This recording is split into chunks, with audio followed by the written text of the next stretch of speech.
afternoon and welcome to Tansy Gymnasium.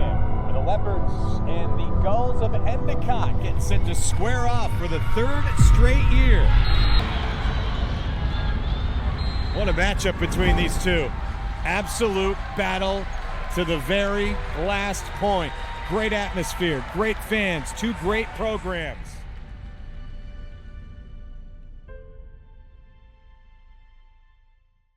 My name is Stephanie Moreau. I am a senior here at Endicott, and I was on the women's volleyball team. I just finished up my 4th season with them, so I'm done now, which is really sad.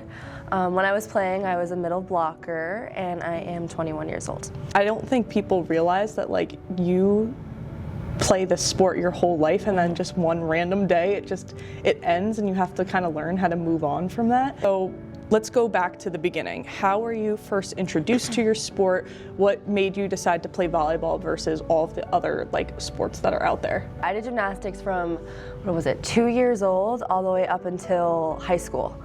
And then I got too tall. So my neighbors actually both played volleyball in college. And when I was in the gymnastics, they were like, hey, you're tall.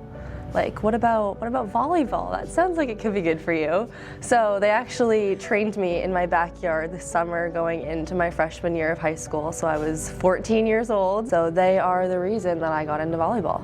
What made you then decide to play volleyball in college? I loved the sport. I mean, I dedicated so much time and effort to it. I played club volleyball at Mill City, which is out of Lowell, and I didn't think I was good enough to play in college. I had always had dreams. I was like, it'd be so cool to go to school and be a part of a team and just on top of academics, get to do something else that I love for fun. So I was doing a private lesson with one of my club coaches one day, and I was like, do you think I'm good enough? And he was like, what do you mean? Of course you are, absolutely.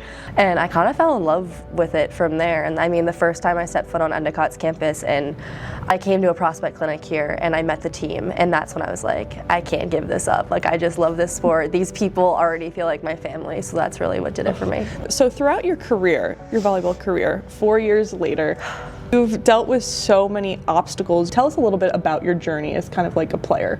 Yeah, so my first and biggest obstacle started a month into school. In October of, 2022. Mm-hmm. It was October 8th, I believe, was the day. I remember it. I was dealing with some shoulder pain throughout the beginning of preseason, which was not fun.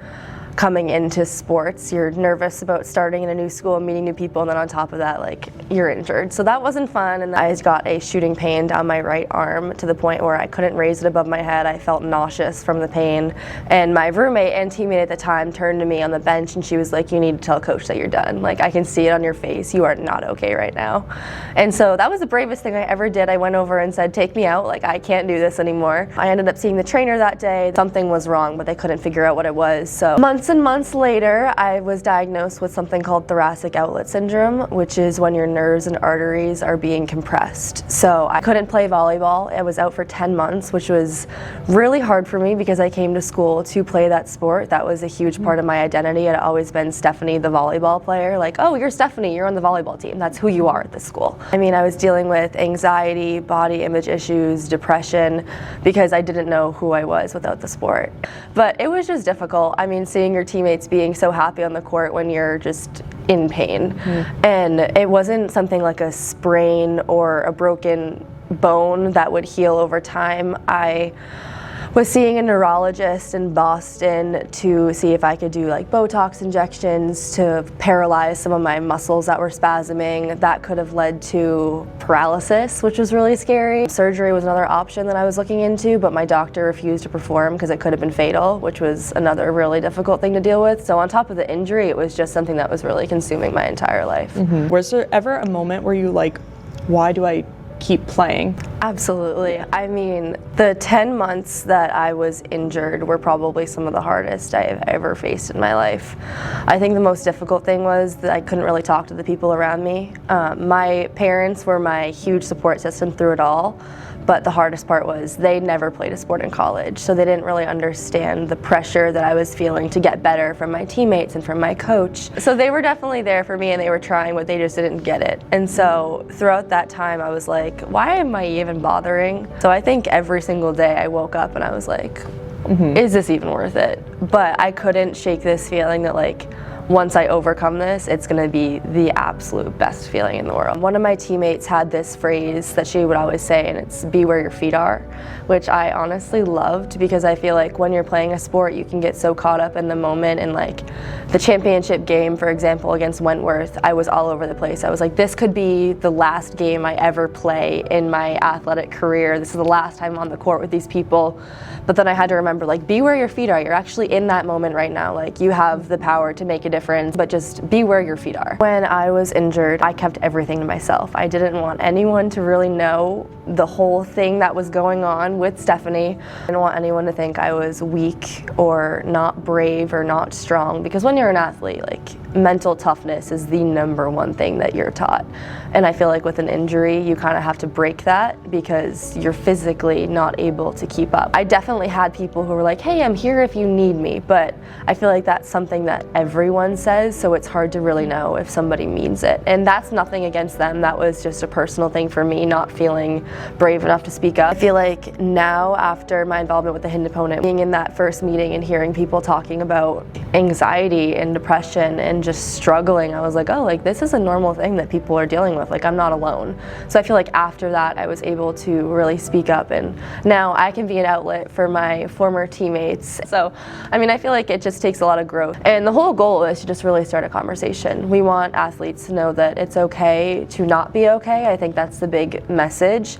And their whole slogan is human over athlete, which I think is amazing because it really does ring true. Has life been like kind of adjusting, not playing the sport that you've, played since high school? It's hard. I honestly have kind of mixed feelings. Half the time I feel like I'm on vacation because I've gained like 60 hours a week back. I don't have practice, I don't have lift, I don't have team meetings, I'm not going to the gym to get extra reps.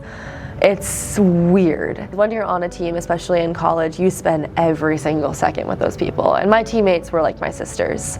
I'm an only child, so like they were the only real siblings that I would say I ever had. I think the whole Steph the volleyball player thing, going back to that was hard for me during my injury, especially because I was like, I don't feel like a volleyball player anymore. I literally can't even pick up a volleyball without being in pain. I think like transitioning out of sports has been easier for me because I was forced to be without my sport. I was able to do things that I usually wouldn't be able to do if all of my focus is on volleyball, and I think that prepared me for just being Steph when volleyball is over. I learned determination from sports. Nothing is going to come easy. I was not the most talented person on my team. I had to work really, really hard for my playing time, and I think that that's something that I can carry over into like my relationships, my work life, different things like that post-sports. What advice would you give anybody who kind of wants to play volleyball, wants to play sports in college, just kind of wants to get into this world or is having struggles with their mental health? I would say do it for yourself. I think that if you are feeling pressure from other people, whether it's like your family or your coaches,